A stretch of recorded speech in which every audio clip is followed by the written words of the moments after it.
we're going to talk now about the first chapter of mhGAP, a very, very important chapter called General Principles of Care.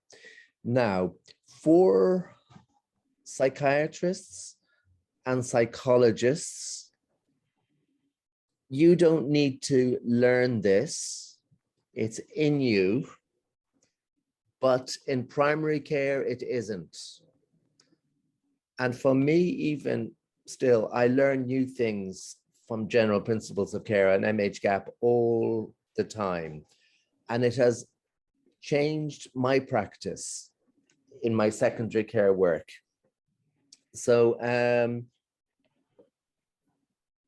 again, I ask you to bring your world from secondary care and thinking of what primary care is like. When I was in Pakistan, I used to always talk about Haripur.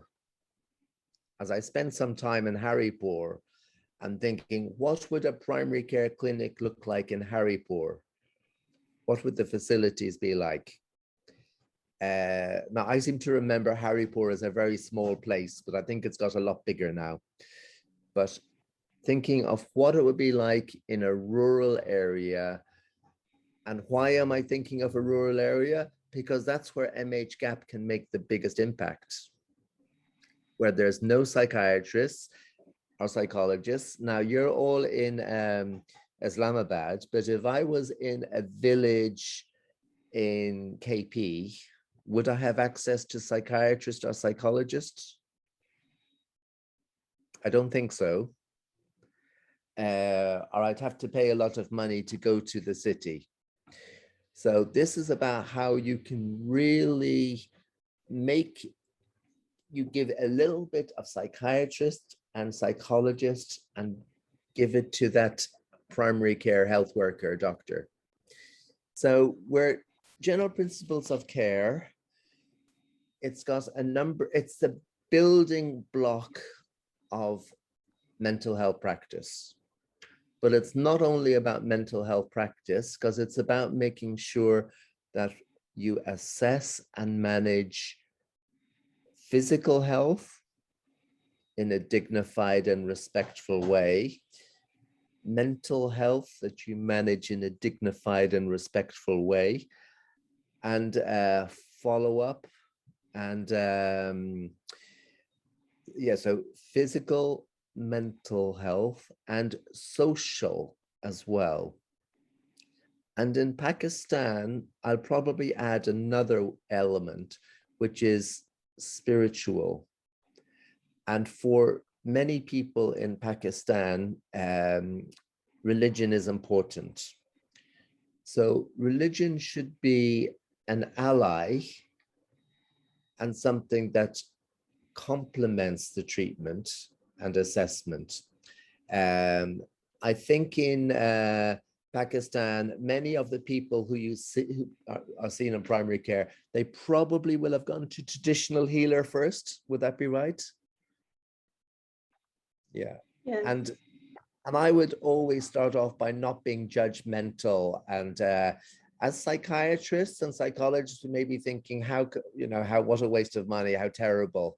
But as a psychiatrist, I feel that my job is 50% like traditional healer, because it's a lot about placebo, it's a lot about support and empathy and the building or the healing power of that relationship. So the first question I usually ask people when they've been through the traditional healer process is, did it work? And if it worked, they're not going to be seeing you. But if it hasn't worked, it's like, well, let's try this other thing, this other way. They may have some spiritual treatments as well. That's absolutely fine as well. In some places in the world, and I don't know for Pakistan, is that some of the traditional healers may do things that are against human rights. And you have to be, of course, you can't tolerate that. You mustn't have that. So the first part of the chapter is communication. Now, I'm sure there's going to be absolutely nothing new in the chapter to you all, but you might need to remember what it's like for a primary care doctor. So I have primary care doctor trainees now, and I always think it's interesting because when I'm doing a role play with them, it's quite different. They might be much more direct in their questions. And I've started to think, well, maybe that's probably what you need to do in a primary care setting, rather than my job as a psychiatrist, which you have lots of open questions. So I think I've learned a little bit from my GP trainees about maybe that it needs to be somewhere in the middle. So the first page of that I'm going to be looking at is principles of communication. And there are PowerPoints, but if I may, because the PowerPoints reflect very much the general principles of care, I'm someone that I'm not a great fan of PowerPoints, but that is available for you, and you could use that in your training. But for me, I'd quite like to be able to see you all. So the PowerPoint is there, as I say, but I'm going to start with page 5. So if you have your mhGAP page open in front of you, the PowerPoint is exactly what's on the page. So principles of communication. Nadia, is communication important in primary care settings? Yes, I think it's absolutely vital. I'm thinking about actually the place where the patients might be coming for the first time in contact with the medical facilities. So if there's good communication with their primary care physicians, obviously this will help towards betterment of the patients. Yeah, absolutely. So communication will bring about better outcomes for sure. And I spend quite a bit of time on communication in mhGAP training because it's such a key role that people need to have good communication skills. There's some things that I've learned from primary care world, which I think I find very helpful. For example, they have this 1-minute rule that when you see a patient, you let the patient tell you their problems for a minute and you don't interrupt them. You get a huge amount of information in that minute. And the other thing is the patient will feel that you've listened to them. And that makes a huge difference in their outcome and treatment. If you've built that relationship and that bond. I saw my GP the other day. It wasn't like that. She kept interrupting me. She'd ask a question, and before I'd answered, she'd asked another question. Really wasn't a great experience. So in the principles of communication, there are 1, 2, 3, 4, 5, 6, 7 big sort of topics in communication. So if you were doing a training in communication, Zaidan, how would you do communication training? I think generally role play is one of the examples where we could give them a scenario of a patient coming to the doctor and how would you respond to this patient? Exactly. So now that you've said that, Zaidan, I'm going to make you the patient. You're going to be the role player. Okay? Okay. And I'm going to be the doctor. And your problem that I will ask you to have will be that you have headaches, no medical cause, and you've been coming to the clinic every week. You're a regular attender. Okay. So let's just do this briefly. So good morning. I'm Dr. Peter. What's your name, please? I'm Zidan, Mr. Peter. I've been here before, I think, if you remember me.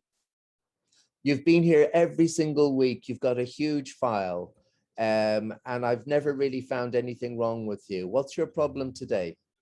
My problem is the same, which has been keeping me here for the last few months. I've got severe headaches and they're not improving. That's why I keep coming back to you. Can you see the amount of people I've got to see now? You can see this I understand person you may here, have other patients, Dr. Peter, but what about my headache? headache? This person here has got asthma. That person there, you can see, has got diabetes. And you're here with your headaches that you get every time. I think you just need to do a bit of work and get a job. I think that's what you need to do. I can't work because of these terrible headaches. That's why I'm not going to work, because I can't work when I have these headaches. Okay, I'm going to give you a prescription. I'm going to give you some vitamins. You've already given me prescriptions for the last month. They haven't helped, have they? And that will help with your stomach problems. Or was it headaches? I can't remember, but you look fine to me. I'm sorry, I've got an important phone call. I can't speak anymore. Goodbye for now. I think you're fine. I don't think we'll give you the vitamins. You don't need anything else. Okay. Okay. Zaidan, how was that?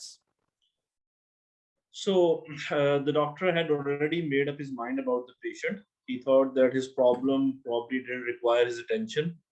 And so he just wanted to get rid of him in the shortest time possible. And so it wasn't very respectful? Nope. So there was a lot of bad communication in this. Yes. And not listening. And a doctor's role is listening. And remember the 1 minute rule. So it was not respectful. I was picking up a telephone. I was going to take another call, and that happens a lot in primary care. Yeah. But is it good? No. So let's just do it again. So good morning, I'm Dr. Peter. Thank you for coming to see me today. May I have your name, please? Dr. Peter, my name is Zaidan. Zaidan. So Zaidan, I'm going to close the door. So we have confidentiality. I'm going to write in the notes. So thank you for, can you tell me, Zaidan, what your problems are today? Yes. Sir, I've been coming in the clinic for the last month, almost every week, and my problem hasn't been solved. I have these terrible headaches and they're getting worse. And whatever the treatment I've been receiving, that doesn't seem to work. So I'm quite flustered and quite frustrated. I can't go to work. It's affecting my job. My family life is being affected. So I don't know where to go and who to see now. Thank you, Zaidan. So these headaches are really difficult for you, and you've had them a long time. And I know, Zaidan, you've had quite a few investigations, and I'll go through those with you to see where we are with that. So it's affecting you in your work, so that's really, really difficult. So Zaidan, I'm hoping that we can try and do some things that can help you. So I'll need to do a physical examination now, Zaidan. So we'll do that in a moment, and then we'll come back and talk about the treatment options. Is that okay, Zaidan? That's perfectly fine, doctor. Thank you. So how was that? That was much better. The doctor made it very clear that he was completely available to listen to the patient. And then he asked an open-ended question and waited patiently for the patient to give his account of his problem. And once the patient had finished, then he started talking and counseling him about his problem. And he started with an empathic statement that I realize this must be very difficult for you, and then proceeded about the treatment options or the physical exam. And I was looking at my watch for the 1 minute rule. And actually, you went for 35 seconds and you didn't need more. And you told me everything in that 35 seconds. So, principles of communication, the first thing that it mentions in mhGAP, well, after it mentions how important it is, it's one of the most important tools we have, is create an environment that facilitates open communication. So that's a private space. It's going to be difficult if someone else is there. One of the things that's really, really, really important in my mind is that you see the person on their own. And in Pakistan, I'm thinking of the cases of conversion disorder I've seen. Now, and I know Dr. Asma has a lot of experience with this, but one of the things I would think is really important is, yes, you see the person with the family, but you give them time on their own. If there's a mixed gender, maybe you have chaperone as well, but you must give that person time on their own. In my first scenario, I was breaking confidentiality, if you noticed. I was telling you about all the other patients. So confidentiality is an important principle of communication. That's also human rights.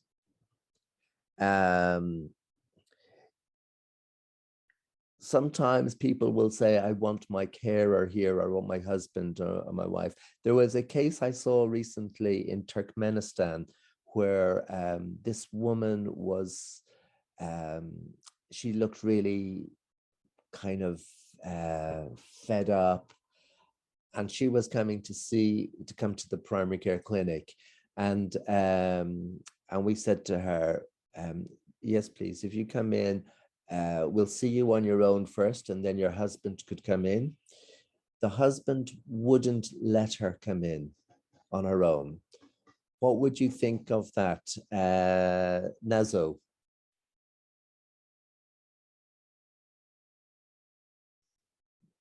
Microphone. Hi, yes. So if I understand the scenario, it's like the woman is coming to see a psychiatrist and the husband is not letting her in. Well, I think in this scenario, the psychiatrist should not hinder and should let the husband come in and see how the whole... I have to stop you there before you say anything more. Okay. Not a psychiatrist. All right, that's a primary health care. Yes. Okay. Well, I think as a family or as a couple, I think they should be seen together.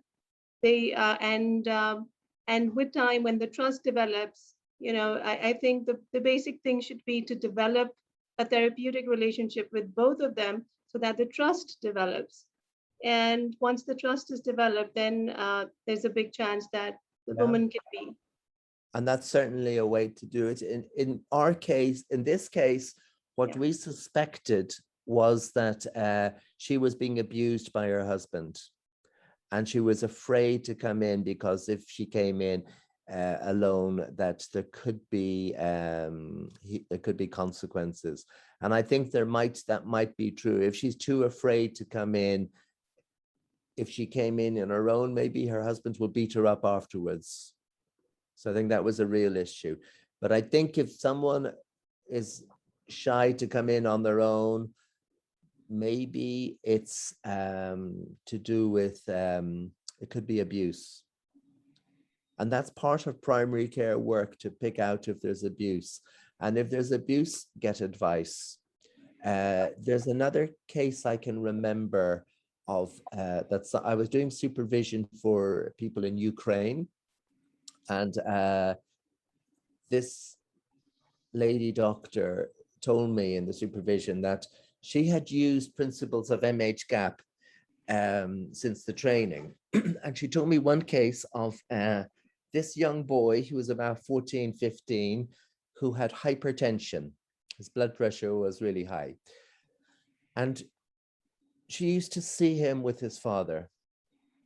And after mhGAP, she said to him, she thought, I'll try this. She asked the father to step out and she spoke to him alone. Then the father would come in. And what she said was, when she saw him alone, she was able to understand, he was able to talk a bit about some of the stresses he was under, like problems at school, different problems like that. And then I asked her, what about his blood pressure? And she said it improved. So I'm not sure if I can say that, but I would say maybe seeing him alone, he was able to talk about his problems, helped him improve in his physical and mental health. So that's just a lesson that I think is important, is try to see people on their own. And if you can't see them on their own, maybe look into that. Why is that the case? If it's children, you will see them with their parent, but you spend time with the child. You, even if the parent is there, you will say, and Miriam, hello, how are you? How old are you, Miriam? I'm 5. I'm going to talk to your mother now. So Miriam, would you like to just sit there, or I've got some toys here you can play with. You involve the child. If the person has dementia, you involve the person with dementia as well while you talk to their carer. You don't ignore them. Even if someone is nonverbal with intellectual disability or something, involve them in some way. Don't pretend that they're not there, because people find that very, very difficult. So involve the yes, and also make sure that you give plenty of time for the person to speak. One question I didn't ask you, Zaidan, in the role play, and a very, very important question is, what do you think is the cause of this problem? Now, and Zaidan, in your mind, what was the cause of the problem?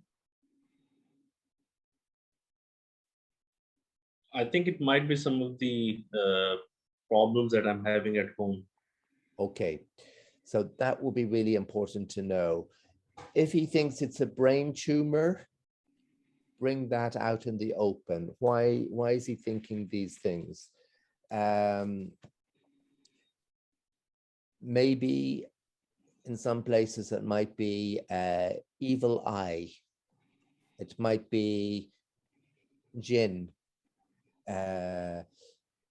In Africa, people say, I'm bewitched. A spell has been cast upon me. So if you know that, it affects how you would manage. Now, language. Making your language very simple and clear. Now, I'm going to be examining all day straight after this for people doing their MRC Psych exams. And there's one score marking, which is called jargon. And if anyone uses jargon, it's like exam suicide. And this is the same in our communication. We avoid jargon. I'll have big red letters if people use jargon. So I would say, don't use the word hypertension, say blood pressure, don't use jargon. And it's very easy to slip into that, especially as specialists as we are. Use simple language. If someone tells you something very sensitive, like Sarah, like the example I mentioned earlier, this patient comes in and says, I've been raped. What would you say to them as in a primary care health worker? But I'm very sorry to hear about their experience. Absolutely. You have a normal human reaction. So if someone tells you something very sensitive, respond to it. don't be judgmental. People can sometimes behave in bad ways, and you don't know why that is. In the time of COVID, you may see people not wearing masks or not having social distancing. That could be because they're just being reckless, or it could be that they're very stressed. So not to be judgmental. People may be aggressive because they're frightened or some other reason like this. Faisal?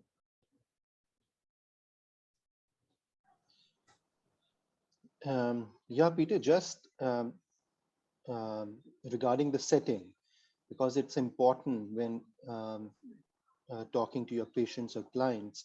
So we see our general physicians, they have this huge table in front of them. There's a barrier between them and the patient.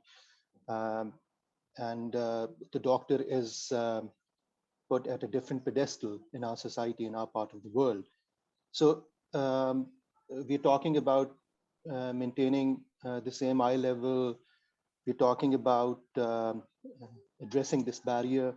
So do you think it's a good idea to challenge that? Because that's quite intimidating, the table, the stuff on the table, the doctor sitting on a big chair, or should we leave it for another day? I think mhGAP is gradual change. It's not revolution. And I think the big table, we're there to help with mental health. We're not there to restructure the whole of primary care. So I think the table is probably quite important for people. Generally, I see people at the side of the table, but if people are behind the table, yeah, what you could look at is when you see them making sure that the communication is good, even from behind the table. We do have a little bit of time issue, so we need to move on, but Israr?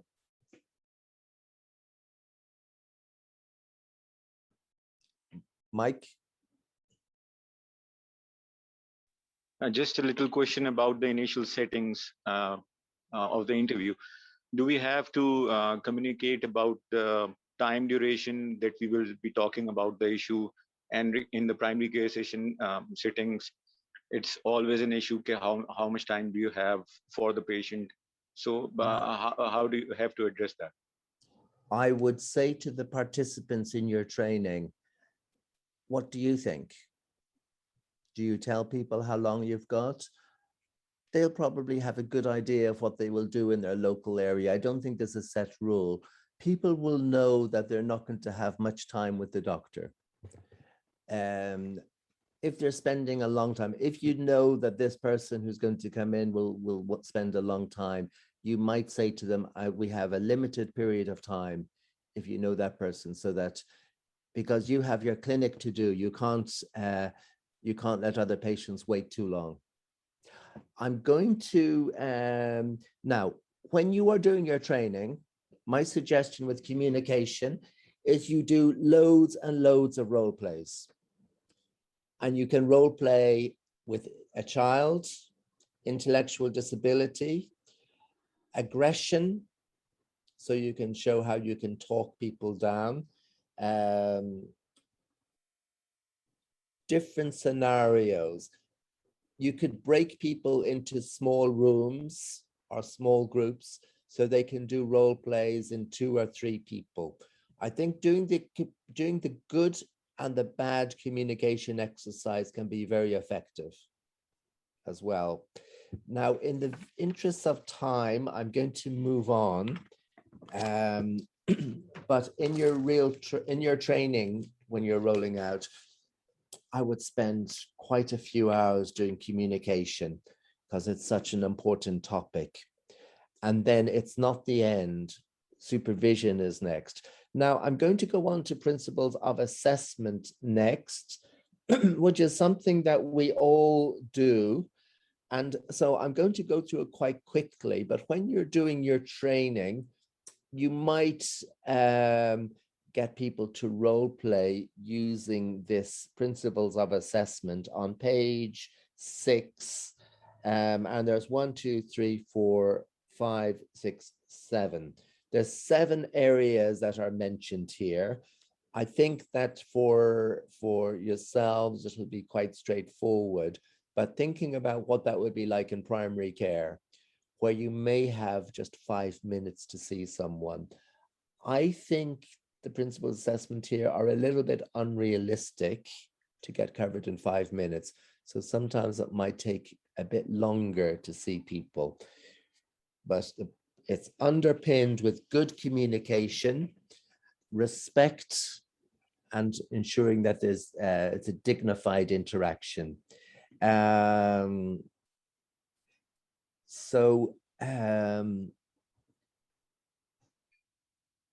First question, what brings you here today? You ask a little bit about their problems. I tend to ask, what brings you here today? What do you think is the cause of this is an important question. What makes it better? What makes it worse? Other prompts in principles are on family history. And then you can explain why family history can be important, because it's a family history of depression or psychosis or suicide might be very relevant. General health problems and medication. I think that the primary care health worker will probably be very used to this, about asking about physical health. The challenge is that they'll ask all about physical health and may not be so comfortable talking about mental health. The next question is something that I don't think will be asked, which is about current stresses, coping, and social support. And I would, like with the example would say then, what's with your headaches? What makes it worse or what makes it better? Have you noticed if you're worried about anything that it gets, you prompt to see, is there anything that could be causing you stress in your life at the moment? And in Pakistan, people have loads of stresses. There's economic stress, joblessness, and conflicts in families. There are mother-in-law issues can be a problem, an issue. So you know that that's going to be in the background. So I would say Zaidan, the case he did, I would imagine there could be a lot of social factors. You can ask about it quite quickly and see.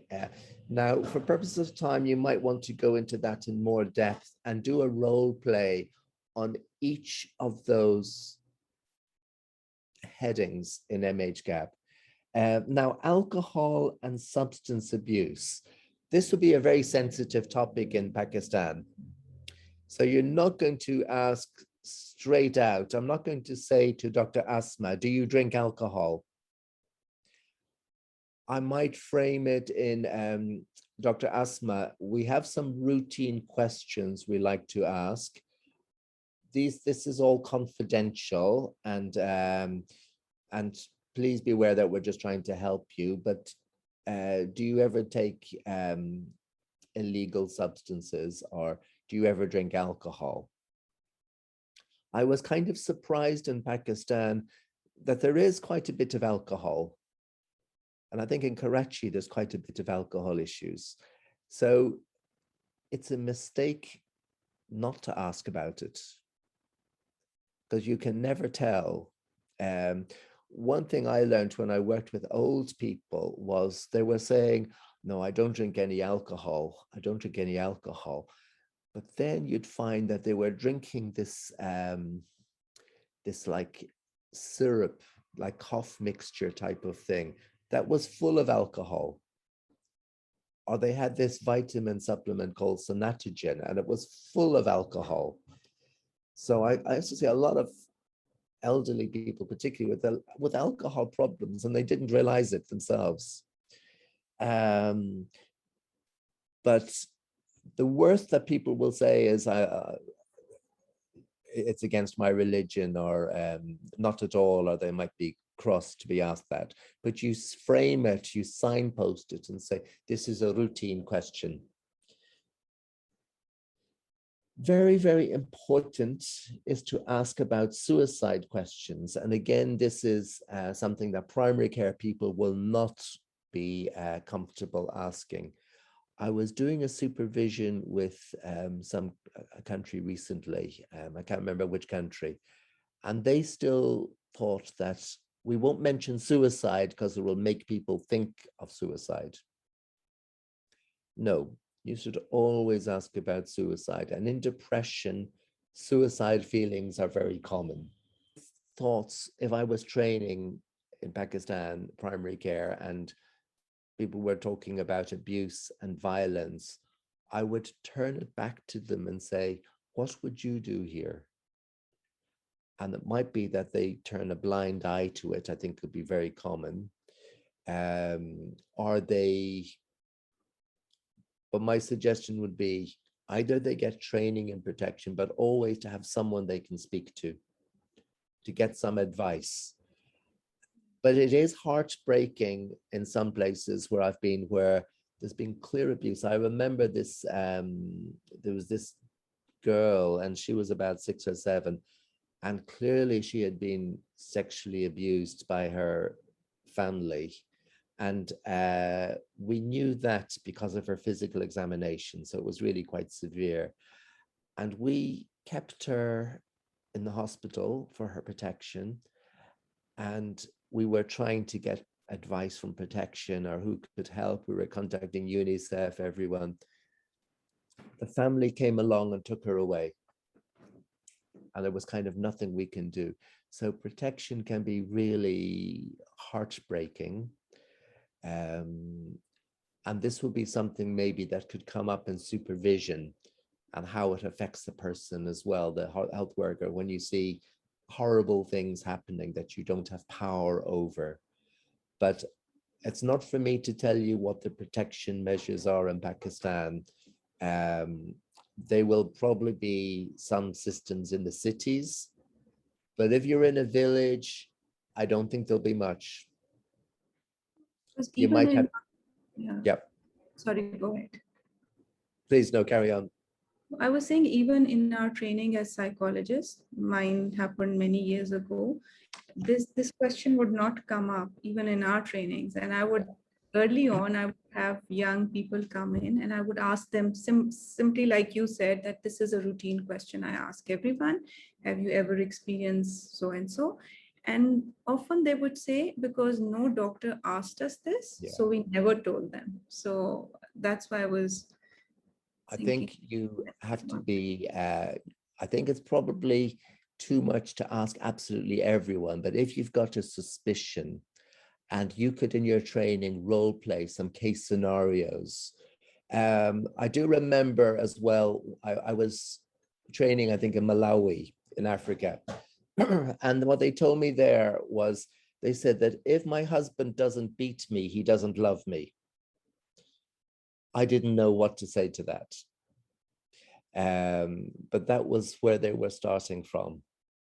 So when I would, actually what I did say to them was, well, no, that's against human rights. Women shouldn't be beaten. So Peter, can I just make a quick comment here? Zahra, mhGAP-HIG is quite cognizant of protecting people in primary care against violence and discrimination, and there are random questions in each module. But if you come across any area where you feel that the guide is not asking a question, we will incorporate a question. So from here onwards, now that you have flagged it up, everybody should be mindful. And if they feel that a question should be inserted, that's fine. We do have time to modify the guide at the moment. Peter, the plan is that this adapted version, we are hoping that the ministry will launch it officially. It's going to be a printed guide, but also we are making a digital app. And through that app, the primary care physicians will be able to send us the names of people that they want us to see. And at any point in time, they can ask for supervision also. So for every case, they can ask for supervision. And I think what I generally find though with the mhGAP is that it's usually there. It may, it's kind of prompts about protection and suicide are throughout the mhGAP, because things like violence to women and children and vulnerable groups is taken very, very seriously. And the primary care people, the challenge you have is to make them curious and be prepared to ask that question.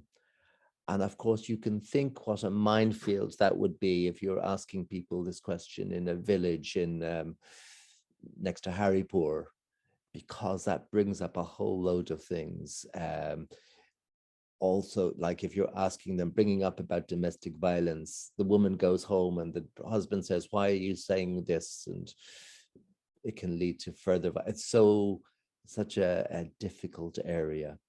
And this would be something to talk through in supervision and to get expert advice. Now, in view of time, moving on to management. The principles of management are that you cover physical health. So for primary care doctors, that's straightforward. They're going to be very comfortable with that, but they manage mental health. This is where mhGAP comes in.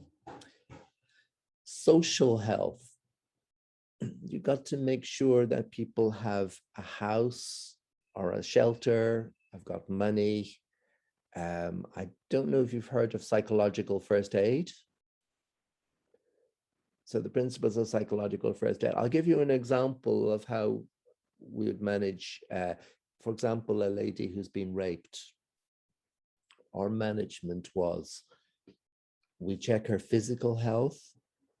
So we would make sure first that we have a female health worker to examine her. We would look at issues of pregnancy, sexually transmitted diseases. In her mental health, we want to check for suicidality and manage that, make sure she's safe. Social health, we want to make sure that she's got a safe place to stay that night and is not going to be raped again, or that she's not going to commit suicide. We want to make sure she's got supports, like she's going to be able to get her next meal. Something that I've done many a time is given someone my telephone if they didn't have phone credits, so they could contact their family or someone they could support, who could support them. Now, so I'm not going to go through each line in mhGAP, but when you are doing your training, you will do role plays on this. You could have divide into different groups so people could talk about different elements of the management. And then learn from each other when you come back as one group. So it's managing both mental and physical conditions. Now, the treatments of management in mhGAP, there is always going to be psychoeducation. There's always going to be explaining things, always. Doesn't cost anything. There's going to be lifestyle issues, which we'll come to in a second.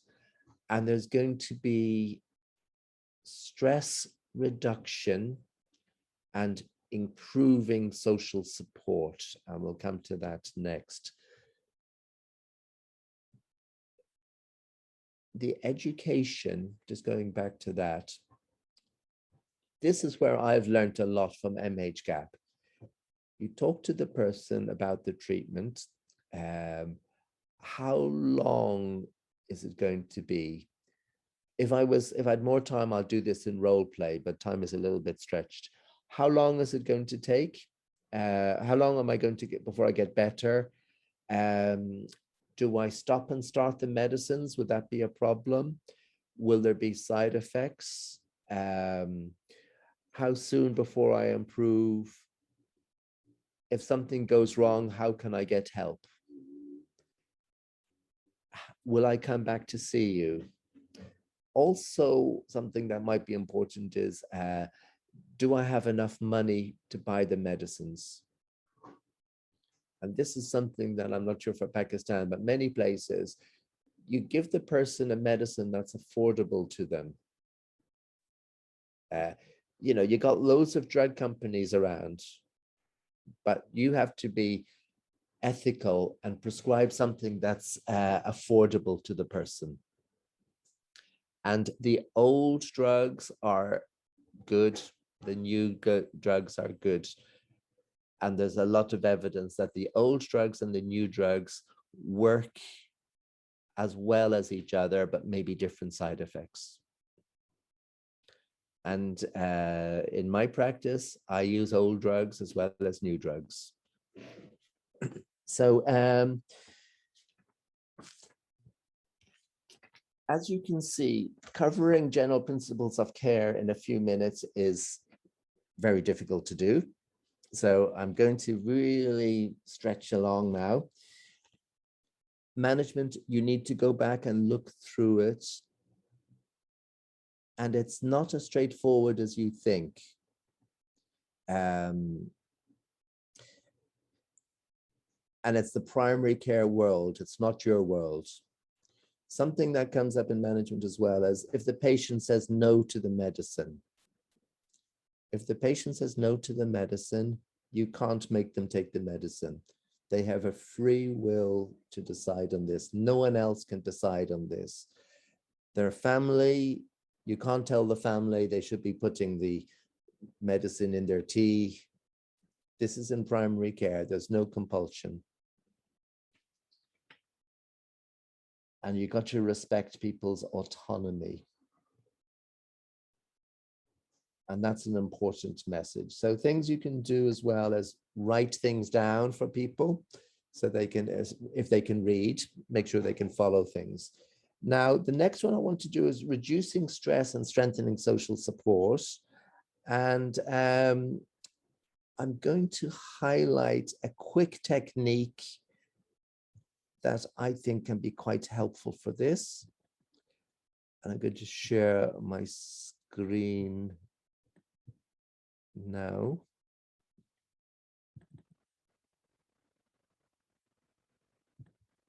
Okay, can you see my screen? Yes. Good. This is just, the next thing is reducing stress and strengthening social support. And this is just a tool that I use that brings this all together. So in this hand technique,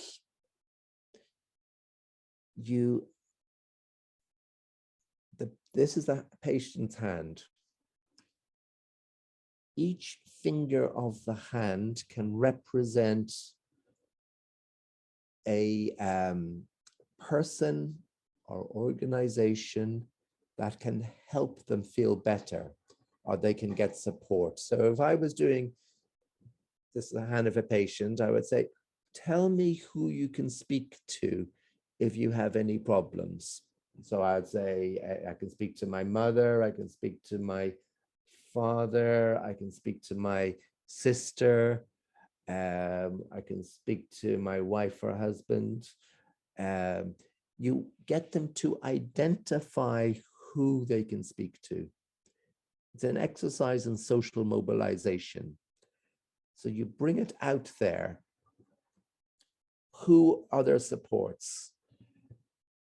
The two lines represent activities or things that make you feel better. Behavioral activation will be the other word for that. So for people who are very depressed, I might say, well, one thing you might do is just change into your regular clothes in the daytime. Maybe a small activity. And the two lines on the wrist are meant to represent sayings that give hope, and the person can generate this themselves. This is like maybe something religious, are something that gives the person some sense of hope. Things that can be like, remember that the last time you faced adversity, you overcame it. The last time you failed your exams, but then you passed them the next time. To remember something that will give them some hope. In Bangladesh, it was a lot of romantic problems and heartbreak. So remember how when you had your heart broken last time, you got over it. There can be religious things as well. Like I remember one lady had maktub, which is the Arabic for it's written already. And she found that very helpful. Or the other thing sometimes people have is I'm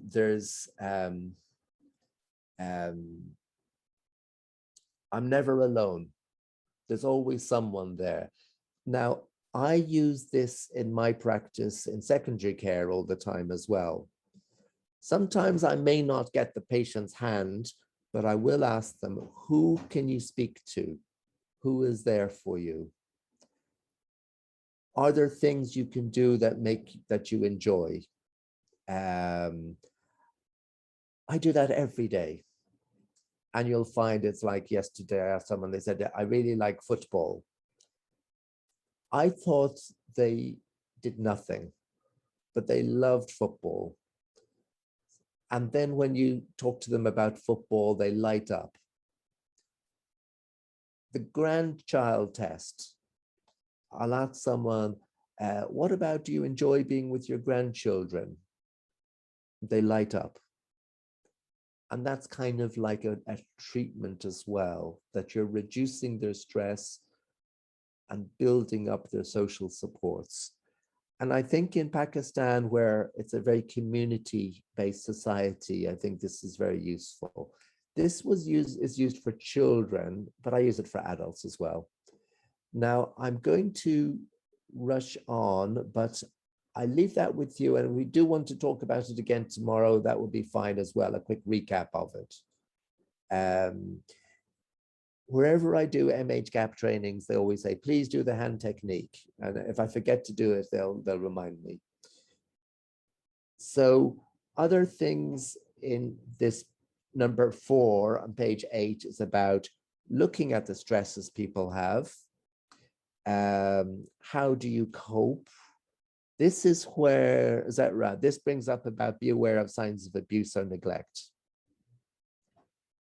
And some tools and techniques. So you would probably want to role play this a little bit and say, what would a woman who's been abused look like? What would a child who's been abused look like? And it can be very complex. I mean, this little girl I mentioned, who was being sexually abused by her family, she was actually sexually provocative, and she was 5. It was really awful. But that's how the abuse affected her.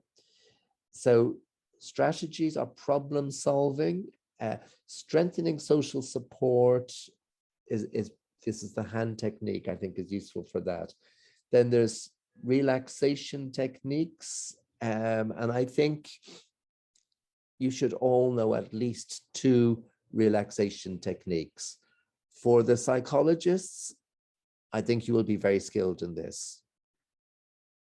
Sarah, you're a psychologist. I'm sure you can tell the group about some relaxation techniques. We don't have time right at the moment. So there's deep breathing, which everyone must be. Yes. Oh, should I do it later? I don't think we have time now, I'm afraid. For the psychiatrists, speaking for myself, I think we always need refreshers in these. So the other thing that's very important is carer stress for children's cases, dementia. There's no such thing as a patient alone. It's a patient and their family. And thinking about how something, and so for example, a case of psychosis affects the whole family. It can really devastate the whole family.